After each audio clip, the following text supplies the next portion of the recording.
Hello friends, welcome है आपका आज की हमारी इस करंट अफेयर की क्लास में। आज की करंट अफेयर की क्लास आप सभी के एग्जाम के लिए इम्पोर्टेंट होगी। आज की क्लास बहुत इंपॉर्टेंट होगी और इस क्लास का हर सवाल आपके एग्जाम के पॉइंट ऑफ व्यू से बहुत इंपॉर्टेंट होगा। इस क्लास की पीडीएफ के लिए आप टेलीग्राम चैनल ज्वाइन कर लेंगे, जिसका डिस्क्रिप्शन इस टेलीग्राम का लिंक डिस्क्रिप्शन में दिया हुआ है। चलिए, तो इस क्लास में स्टार्ट करते हैं। जो बच्चे आज पहली बार इस यूट्यूब चैनल पर आए हैं तो प्लीज़ चैनल को सब्सक्राइब कर लेंगे। स्टार्ट करते हैं हम अपनी आज की करंट अफेयर की क्लास। पहला सवाल लिया है हमने यहाँ पे सवाल नंबर 1, और पहला सवाल लिया है कि हाल ही में देश का पहला और सौर ऊर्जा आधारित सोलर साउंड बॉक्स, ठीक है, देखो ये सोलर साउंड बॉक्स है, इसको किसने लॉन्च किया है। अभी तक जो आप कहीं पर भी कोई ऑनलाइन पेमेंट करते हो, कोई भी वस्तु खरीदते हो, तो वहां पे जो एक क्या बोलते हैं साउंड बॉक्स रखा रहता है, जो कहता है कि गूगल पे पर या पेटीएम पर, फोन पे पर, या फिर इसमें इतने रुपए प्राप्त हुए। तो इस तरीके से जो वो बोलने वाला जो साउंड बॉक्स होता है, एक ऐसा ही साउंड बॉक्स जो सोलर से चार्ज होगा, यानी कि सोलर साउंड बॉक्स किसने लॉन्च किया है। देखो, अगर इस सोलर साउंड बॉक्स की बात करी जाए तो जो इसको लॉन्च करा है, यहाँ पे जो पेटीएम है। अगर बात करी जाए जो पेटीएम है, इस पेटीएम की बात करें तो इस पेटीएम ने जो है ये साउंड बॉक्स लॉन्च किया है, ठीक है। अच्छा, काम क्या है, जो ये साउंड बॉक्स है देखो, और ये सोलर साउंड बॉक्स है, मतलब ये जो है चार्ज जो होगा ये सौर ऊर्जा से चार्ज होने वाला है, ठीक है। सौर ऊर्जा से चार्ज होगा और फिर यानी कि जैसे कि फोन पे पर इतने रुपए प्राप्त हुए, तो वो जो उसकी जो ऊर्जा मिलेगी वो किसी विद्युत से ना मिल करके बल्कि सौर ऊर्जा से मिलने वाली है, ठीक है। सौर ऊर्जा का इसमें प्रयोग किया जाएगा। और यहाँ पर अगर बात करें तो ये जो है आप देखेंगे किससे, ये सोलर पैनल के साथ अटैच होगा, ठीक है, बिल्कुल। इसका आंसर होगा ऐसा जो लॉन्च करने वाला है, ऐसा लॉन्च करने वाला है यहाँ पर पेटीएम ने इसको लॉन्च करा है, ठीक है। इस तरीके से अगर बात करें तो जो पेटीएम है कि पेटीएम पर जो पेटीएम सोलर साउंड बॉक्स ये इस प्रकार का होने वाला है। अगला सवाल नंबर 2।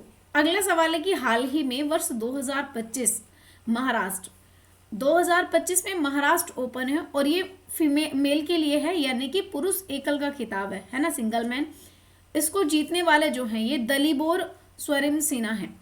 ये हैं दलीबोर स्वरिन सिन्हा।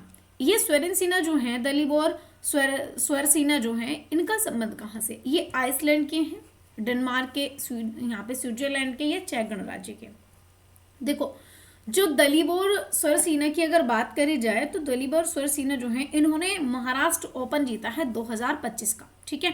इन्होंने जो है जो ये महाराष्ट्र ओपन है, इस महाराष्ट्र ओपन 2025 की अगर बात करी जाए तो इन्होंने महाराष्ट्र ओपन 2025 जीता है, पहली बात, ठीक है। अच्छा, अब दूसरी बात, इसका जो खिताब है, यानी कि इसका ये जो खिताब है ये है जी मेल वाला खिताब, यानी कि पुरुष वाला, पुरुष एकल का खिताब इन्होंने अपने नाम करा है, ये वाला खिताब इन्होंने जीता है। अच्छा, अब ये जीता जो है, अगर बात करें यहाँ पे एल दलीबोर स्वरिन की, तो ये जो है ये कहाँ के हो जाएंगे, ये हो जाएंगे आपके चेक गणराज्य के। कहाँ के हैं, ये हैं आपके चेक गणराज्य के, ठीक है। चेक गणराज्य से जो है ये अपना संबंध रखते हैं, यानी कि आंसर होगा ऑप्शन डी। अच्छा, ये जो अगर मैं कहूँ कि महाराष्ट्र ओपन जो है ये कहाँ पर होस्ट हो रहा था, तो ये जो है ये जो होस्ट किया गया है, ये होस्ट किया गया है महाराष्ट्र पुणे में, इसको होस्ट किया गया है, ठीक है। और इसकी इनामी राशि कितनी हो जाएगी, अगर बात करें तो इसकी जो इनामी राशि है, इनामी राशि की बात करूं तो इसमें जो इनामी राशि है ये हो जाएगी आपकी 1.6 लाख रुपए, ठीक है। 1.6 लाख यूएस डॉलर की बात करें, इतनी हो जाएगी डॉलर में, ठीक है।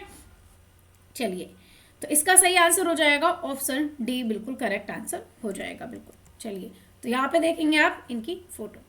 अगला सवाल है हमारा सवाल नंबर 3। चलिए देखते हैं। देखो, सवाल नंबर 3 क्या कह रहा है कि हाल ही में अंतर्राष्ट्रीय बुकर पुरस्कार 2025, ठीक है, इसकी सूची में शामिल हुए लघु कहानी है, एक लघु कहानी संग्रह है जिसका नाम है हार्ट लैम्प। तो एक लघु कहानी संग्रह है हार्ट लैम्प, इसका संबंध किससे हो जाएगा। देखो, हम जो बात कर रहे हैं ये हार्ट लैम्प की बात कर रहे हैं, किसकी बात कर रहे हैं, बात हो रही है यहाँ पे हार्ट लैम्प की, ठीक है।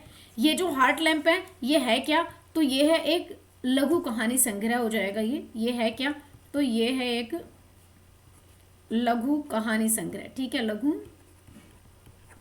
कहानी संग्रह की बात करूं तो ये लघु कहानी संग्रह हो जाएगा एक हार्ट लैम्प, ठीक है। अब इसकी बात करें तो इसको ना अभी 2025 का अंतर्राष्ट्रीय बुकर पुरस्कार मिला है, इसे मिला है अंतर्राष्ट्रीय बुकर पुरस्कार, ठीक है, अंतर्राष्ट्रीय बुकर पुरस्कार मिला है। और ये बुकर पुरस्कार मिला है भाई इसको 2025 का, ठीक है। अच्छा, अब बात करें कि इसके लेखक कौन हो जाएंगे। हार्ट लैम्प की अगर बात करी जाए तो इसकी जो लेखक हैं अगर इनकी बात करूं तो ये हो जाएंगे बानू, अगर मुश्ताक की बात करूं तो ये हो जाएंगे बानू मुश्ताक, ठीक है, बानू मुश्ताक जो हैं इसकी लेखक हो जाएंगी, ठीक है। अब जो ये बानू मुश्ताक है, बानू मुश्ताक कहाँ की हो जाएंगी, तो ये बानू मुश्ताक जो हैं ये कन्नड़ भाषा से संबंध रखती हैं। किससे, तो भाई ये जो है आपकी जो कन्नड़ भाषा है, इस कन्नड़ भाषा से संबंध रखती हैं, ठीक है। हार्ट लैम्प किस में हो जाएगी, कन्नड़ भाषा में, है ना, बिल्कुल। तो ये कहाँ किसकी हो जाएंगी, कन्नड़ भाषा की हो जाएंगी। अच्छा, अगर बात करें यहाँ पे कि 2024 का जो यहाँ पे जैनी अपवर्त था तो ये भी इन्होंने ही जीता था, तो इसका सही आंसर हो जाएगा ये कन्नड़ भाषा से संबंध रखती है। और इसके लेखक बानू मुश्ताक भी आपको याद में रखना है हार्ट लैम्प का, ठीक है। ये है बानू मुश्ताक और इनकी हार्ट लैम्प लघु संग्रह है जो 2025 का अंतर्राष्ट्रीय बुकर पुरस्कार भी जीती है, ठीक है। चलिए आगे बात कर लेते हैं। अगला सवाल है हमारा सवाल नंबर 4। सवाल नंबर 4 है कि हाल ही में 7 लाख ऑलिव रिडले जो कछुए हैं इन्होंने अंडे दिए हैं। तो 7 लाख ऑलिव रिडले कछुओं के अंडों के कारण चर्चा में रहे हैं। और ये जो है रूसिकुल्या बीच ये कहाँ स्थित होगा, तो एक बीच है रूसिकुल्या बीच, इस बीच पर दिए हैं। चलिए भाई, रूसिकुल्या बीच पर इतने कछुओं ने अंडे दिए हैं। देखो अगर यहाँ पे रूसिकुल्या बीच की बात करूं तो जो ये रूसिकुल्या बीच है ये तो है आपका ओडिशा में, ठीक है, रूसिकुल्या बीच है आपका ओडिशा में। और यहाँ पर जो है जो ऑलिव रिडले कछुए हैं ये इन्होंने जो ऑलिव रिडले कछुए हैं इन्होंने भाई अंडे दिए हैं लगभग कितने, इन्होंने 7 लाख के लगभग अंडे यहाँ पे दिए हैं, ठीक है। अच्छा, दूसरी बात क्या है, अब यहाँ पे इस बीच की बात करें तो जो रूसिकुल्या बीच है इस बीच पर ये कछुए आते हैं, कुछ क्या बोलते हैं, प्रजनन करते हैं और अंडे देते हैं, यानी कि अंडे देने आते हैं, प्रजनन करने आते हैं, ठीक है।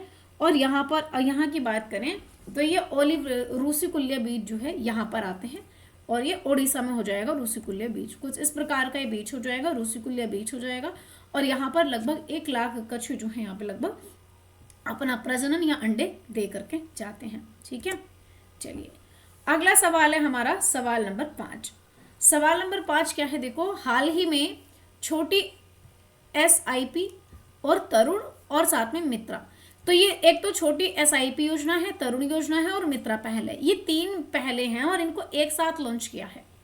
SBI ने लॉन्च किया है या फिर AMFI ने किया है या फिर ICICI बैंक ने किया है या फिर केनरा बैंक ने किया है। देखो 3 योजनाएं हैं, एक है यहाँ पे छोटी, अगर बात करें छोटी SIP योजना, ठीक है, एक है यहाँ पे छोटी SIP योजना, एक है यहाँ पे तरुण योजना की बात करूं तरुण योजना, और एक है यहाँ पे मित्रा पहल, ठीक है, एक है यहाँ पे मित्रा पहल की बात करें तो मित्रा पहल, 3 योजनाएं हैं यहाँ पर, ठीक है। चलो अगर इन 3 पहलों की बात करूं तो सबसे पहले ये जो पहल लॉन्च की है, यानी कि इन तीनों पहल को जो लॉन्च करा है, इन तीनों पहल को जो लॉन्च करा गया है ये करा है यहाँ पे AMFI के द्वारा। किसके द्वारा इसको लॉन्च करा है, AMFI ने जो है इन तीनों पहलों को लॉन्च करा है ना, आंसर होगा बी। अब जो छोटी SIP योजना है, जो छोटी SIP योजना है इसका टारगेट क्या है, 250 तक का निवेश करेंगे इसमें, यानी कि 250 तक का जो है यहाँ पे निवेश किया जाएगा, ठीक है। 250 रुपये की बात करें कि एक व्यक्ति इस योजना में 250 रुपये तक का निवेश किया जाएगा। दूसरी बात तरुण योजना की बात करें तो इसमें जो तरुण योजना की बात करें इसमें क्या है, स्कूली पाठ्यक्रम को वित्तीय सहायता दी जाएगी। तो जो इसमें क्या होगा, इसमें जो स्कूली पाठ्यक्रम है इस स्कूली पाठ्यक्रम पर जो है वित्तीय सहायता प्रदान की जाएगी पढ़ने वाले बच्चों के लिए, ठीक है, वित्तीय सहायता प्रदान की जाएगी। अब आती है मित्रा पहल, जो तीसरी मित्रा पहल है इसमें क्या है यहाँ पे कि भैया एक बार फंड डाल दो, है ना, इसको क्या है कि इसमें जो है यहाँ पे फूले फंड निस्तारण किया जाएगा इसमें, ठीक है। फूले फंड निस्तारण की बात करें तो इसमें ये किया जाएगा, ठीक है। तो ये जो है तीनों योजना कैसी हैं, ये तीनों योजना वित्तीय समावेशन की योजनाएं हैं, ठीक है। कैसी हैं ये तीनों योजना, वित्तीय समावेशन की बात करूं, समावेशन की योजनाएं हैं, ठीक है। चलिए, तो ये किसने शुरू करी हैं? AMFI के द्वारा ये तीनों योजनाएं हमारी शुरू की गई हैं, ठीक है। चलिए, इस प्रकार से आगे देखते हैं। अगला सवाल है सवाल नंबर 6। हाल ही में उपराष्ट्रपति धनखड़ ने पहले संयुक्त मोगा न्यूकुम यूलो, एक फेस्टिवल है मेगा न्यूकुम यूलो, ये समारोह है, इसको कहाँ उद्घाटन किया है? अरुणाचल प्रदेश में सेलिब्रेट किया है, असम में, ओडिशा में, त्रिपुरा में। कहाँ पे? देखो, अगर बात करी जाए यहाँ पे मेगा न्यूकुम यूलो, ये एक फेस्टिवल है या एक त्योहार है, ठीक है। इसका जो उद्घाटन करा है, इसका उद्घाटन करा गया है हमारे उपराष्ट्रपति के द्वारा। और हमारे उपराष्ट्रपति कौन हो जाएंगे? हमारे उपराष्ट्रपति हो जाएंगे धनखड़ जी। कौन हो जाएंगे? हमारे उपराष्ट्रपति हैं जगदीप धनखड़ की बात करूं तो जो धनखड़ जी हैं, धनखड़ हमारे उपराष्ट्रपति हो जाएंगे, ठीक है। धनखड़ जी के द्वारा इसका उद्घाटन। अच्छा, अभी इसका उद्घाटन करा कहाँ पे गया है? अगर बात ये करें कि कहाँ पे करा गया है, तो ये करा है अरुणाचल प्रदेश में। कहाँ करा है? ये करा है अरुणाचल प्रदेश में, ठीक है। अरुणाचल प्रदेश की बात करें तो यहाँ पे इसका उद्घाटन करा गया है। अच्छा, अब अरुणाचल प्रदेश में एक जनजाति पाई जाती है, अगर इसकी बात करूं तो एक यहाँ पे नीसी जनजाति पाई जाती है। ये देख रहे हो यहाँ पे मेगा क्या बोलते हैं, न्यूकुम, तो एक यहाँ पे जनजाति पाई जाती है नीसी, ठीक है। जो नीसी जनजाति है, यहाँ की नीसी जनजाति, इसके द्वारा इस फेस्टिवल को सेलिब्रेट किया जाता है, ठीक है। और इस फेस्टिवल में होता क्या है? अगर बात करें कि इस फेस्टिवल में होता क्या है, तो देखो, इसका फेस्टिवल का जो उद्देश्य है, बस इतना सा है इसका उद्देश्य है कि सबका भला और समृद्धि हो इसमें, ठीक है। सबका तो भला होना चाहिए, सबका भला हो और समृद्धि हो, इसका बस इतना सा उद्देश्य है। और इसको सेलिब्रेट करता है अरुणाचल प्रदेश, ठीक है। चलिए, तो यहाँ पे देखेंगे कि जगदीप धनखड़ जी के द्वारा जो है इस फेस्टिवल को होस्ट किया जा रहा है, यानी कि इसको शुरू किया जा रहा है, ठीक है। चलो, अगला सवाल नंबर 7। क्वेश्चन नंबर 7 है कि हाल ही में चर्चा में रहे रोबोटिक मून लैंडर, जिसका नाम है एथेना। रोबोटिक मून लैंडर है एथेना, इसको किसने लॉन्च करने की घोषणा करी है कि भैया हम जो है एक moon lander, robotic moon lander launch करेंगे, जो एथेना है। और ये वर्जिन गैलेक्टिक कंपनी ने बोला है, या फिर अग्निकुल कॉस्मोस ने बोला है, इंट्यूटिव मशीन ने बोला है, या फिर आई स्पेस के द्वारा ये घोषणा करी गई है। देखो, अगर बात करी जाए यहाँ पे, तो एक कंपनी है जिसका नाम है इंट्यूटिव मशीन, ठीक है। इस इंट्यूटिव मशीन की बात करें तो इस इंट्यूटिव मशीन ने घोषणा करी है कि चांद पर हम जो हैं, चांद पर लैंड करने वाली पहली बात तो ये प्राइवेट कंपनी थी जो चांद पर लैंड करी थी, पहली प्राइवेट कंपनी थी जिसको गवर्नमेंट का समर्थन था, लेकिन ऐसा नहीं था। पहली ये जो कंपनी थी चांद पर जाने वाली, या मैं कहूँ कि भाई चांद पर जो है अपना लैंडर भेजा था इसने, और ये थी पहली कंपनी ऐसा करने वाली, प्राइवेट कंपनी की बात करें तो ये ऐसा करने वाली प्राइवेट कंपनी थी। इस प्राइवेट कंपनी ने जो है एक ओडिसीज लैंडर भेजा था, जिसका नाम था यहाँ पे ओडिसीज लैंडर की बात करें, ये भेजा था, ठीक है। अब इस ओडिसीज का ही सेकंड यानी कि दूसरा भेज रही है, जिसका कहें एथेना, है ना। तो ये दूसरा, ये तो पहला लैंडर था जो ओडिसीज भेजा था, ओडिसीज ये पहला लैंडर था जो ओडिसीज भेजा था, पहला लैंडर था। लेकिन अगर बात करें कि यहाँ पे चांद पर भेजने के लिए जो इसको दूसरा लैंडर है, यानी कि दूसरा लैंडर हो जाएगा ये, और जो दूसरा लैंडर होगा उसका नाम है एथेना, जो चांद पर भेजेगी प्राइवेट कंपनी है, ठीक है। तो ये हो जाएगा एथेना, और ये कैसा होगा, रोबोटिक मून लैंडर होने वाला है, ठीक है। और ये कहाँ की कंपनी हो जाएगी? ये हो जाएगी आपकी USA की कंपनी होने वाली है, ठीक है।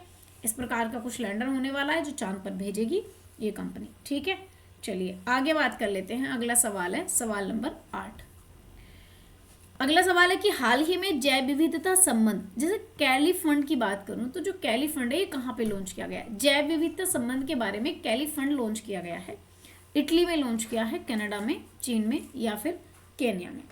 तो कैली फंड कहाँ पे लॉन्च किया? देखो, सबसे पहली बात तो क्या है ये कि ये जैव विविधता को देखेगा, यानी कि बायोडाइवर्सिटी के बारे में है, ठीक है। अगर बात करी जाए यहाँ पे बायोडाइवर्सिटी की, तो ये जैव विविधता से संबंध रखेगा, और जैव विविधता यानी कि पेड़ पौधे, जीव जंतु, सभी प्रजातियां जहाँ पे पाई जाती हैं वही जैव विविधता होती है, ठीक है। चलिए, जैव विविधता के लिए जो है एक चरण तो हम लॉन्च कर चुके हैं, और ये जो कैली फंड है ये दूसरा चरण है। देखो, पहला चरण जो लॉन्च किया था वो कोलंबिया में। अगर पहले चरण की बात करें तो ये करा था कोलंबिया ने। किसने करा था? कोलंबिया ने। अब ये दूसरा चरण है और ये दूसरा जो चरण है इसको जो लॉन्च करेगा, इसको दूसरे चरण को जो लॉन्च करेगा वो करेगा रोम, और रोम भी यानी कि इटली के द्वारा ये लॉन्च किया जाएगा, इटली रोम से, है ना। आंसर होगा ऑप्शन ए, इटली लॉन्च इसको रोम क्या बोलते हैं लॉन्च करेगा, ठीक है। अच्छा, अगर बात करें इटली में तो FAO का भी हेडक्वार्टर है, बाकी सारी चीजें देखेंगे, लेकिन इसको लॉन्च कौन करेगा, दूसरा इटली करेगा, और पहला कोलंबिया के द्वारा पहला चरण इसका लॉन्च किया जा चुका है कैली फंड का, ठीक है।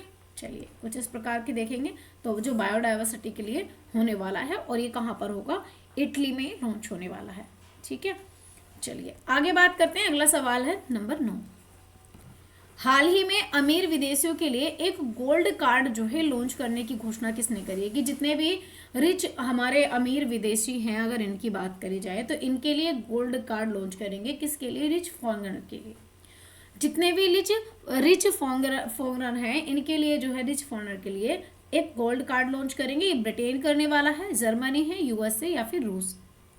देखो अगर इस गोल्ड कार्ड की बात करी जाए कि यहाँ पे एक गोल्ड कार्ड दिया जाएगा, और ये जो गोल्ड कार्ड होगा अगर इसकी बात करूँ तो गोल्ड कार्ड जो लॉन्च करेगा, इसको जो लॉन्च करेगा, इसको लॉन्च करने वाला है USA, ठीक है। इसको लॉन्च करेगा USA, और USA के भी जो प्रेसिडेंट है यहाँ पे इसके डोनाल्ड ट्रंप की बात करूँ तो जो डोनाल्ड ट्रंप जी हैं, ये ट्रंप जी इसको लॉन्च करने वाले हैं गोल्ड कार्ड को। अच्छा, किसके लिए, तो ये जो लॉन्च किया जाएगा जितने भी अमीर विदेशी हैं, इन अमीर विदेशियों के लिए कार्ड जो है अमीर विदेशियों के लिए लॉन्च किया जाएगा। अच्छा, होगा क्या कि जो अमीर विदेशी हैं इनका इसमें रहना, और साथ में इनका जो कार्य है वो, साथ में जो इनकी नागरिकता है, ये कुछ चीज़ें इसमें देखी जाएंगी, ठीक है। और संपत्ति कितनी रखी गई है, 5 मिलियन US$ की संपत्ति इसमें रखी गई है, ठीक है। तो गोल्ड कार्ड किसने लॉन्च किया है, ये करा है USA ने, ठीक है। USA के द्वारा इसको लॉन्च किया गया है, ठीक है। चलिए, तो इस प्रकार का गोल्ड कार्ड है जिसकी संपत्ति आप देखोगे 5 मिलियन है, ये गोल्ड कार्ड दिया जाएगा, और इसका ये अपने रहने के लिए, अपने काम में और अपनी नागरिकता में जो विदेशी हैं, अमीर विदेशी हैं, वो इस कार्ड का जो है यूज़ कर सकते हैं। डोनाल्ड ट्रंप की फोटो है इस पर, ठीक है। चलिए, तो डोनाल्ड ट्रंप के द्वारा ही, USA के द्वारा ही लॉन्च किया है। अगला सवाल है, सवाल नंबर 10 है कि हाल ही में चंद्रमा के दक्षिणी ध्रुव पर, अगर बात करें कि चंद्रमा का जो है साउथ पोल जो है, इस साउथ पोल पर पहला विस्तृत भूगर्भीय मानचित्र जो है किसने बनाया है। पहला चंद्रमा पे गया है, देखो ये चीन ने बनाया है, USA ने, जापान ने, भारत ने। अच्छा सवाल है, स्टार मार्क करेंगे, उपलब्धि करिए भारत में। जो हमारा इंडिया है, इंडिया ने अभी हाल फिलहाल की बात बताएं, देखो चंद्रयान 3 भेजा था एक चंद्रमा पर, जो है मैं कहूँ कि एक चंद्रयान 3 था, चंद्रयान 3। इस चंद्रयान 3 की बात करें तो इसने जो है ये चंद्रमा पर गया है, और इसने अपना जो है डेटा जो है ये कलेक्ट करा है, डेटा संरक्षित करा है, ये मैं कहूँ कि संचित करा है, डेटा संचित करा है, और डेटा संचित करके वहाँ की कुछ फोटोज दी हैं, ठीक है, बिल्कुल। अब ये भारतीय वैज्ञानिकों ने जो है इसको देखा है, तो भारतीय वैज्ञानिकों का पहला जो है ये विस्तृत मानचित्र है जो दिया है, ठीक है। इस पर चंद्रमा पर कितने क्रेटर है इसमें बताया गया है, पहला विस्तृत चित्र है जिसमें क्रेटर बताए गए हैं, और साथ साथ में ऐसा चंद्रमा का पहला जो है ये ऐसा मानचित्र है जहाँ पे गड्ढे, चंद्रमा पे क्रेटर है, या फिर वहाँ पे जो गड्ढे बनाए गए हैं, वहाँ की जो स्थलाकृति हैं, ये सब की सब वहाँ पे इस मानचित्र के द्वारा दिखाई गई हैं, और ये करा है भारत के चंद्रयान 3 ने। चंद्रयान 3 आप सबको पता होगा कि चंद्रयान 3 जो है ये 14 जुलाई को लॉन्च होता है। कब लॉन्च होता है, ये 14 जुलाई को लॉन्च हुआ था, ठीक है। कहाँ से लॉन्च हुआ था, तो ये LVM 3 जो है, LVM 3 M4 से जो है इसको लॉन्च किया गया था। ये रॉकेट था इसका, LVM 3 M4 रॉकेट था। और इसका जो लैंडर था, अगर इसकी लैंडर की बात करूं तो जो इसका लैंडर था इसका विक्रम लैंडर था, ठीक है। और प्रज्ञान इसका रोवर था, ये भी आपसे पूछा जा सकता है, ये इसका प्रज्ञान था, इसका रोवर प्रज्ञान था, ठीक है, बिल्कुल। और ये 23 अगस्त को जो है यहाँ पे साउथ पोल पे पहुंचा था। इसने जो है अंतरिक्ष दिवस हमने इसीलिए बनाया था 23 क्या बोलते हैं अगस्त को, है ना। तो इसका आंसर हो जाएगा, ये करा है इंडिया ने, आंसर हो जाएगा ये। तो इस प्रकार के कुछ मानचित्र वहाँ से हमें मिले हैं। चलिए, तो आज के लिए हम इतना ही रखते हैं, और इसकी PDF आपको मिल जाएगी हमारे टेलीग्राम चैनल पर, जिसका लिंक डिस्क्रिप्शन में दिया हुआ है। जो बच्चे पहली बार इस YouTube चैनल पर आए हैं तो प्लीज़ सब्सक्राइब कर लेंगे। चलिए, thank you for watching guys.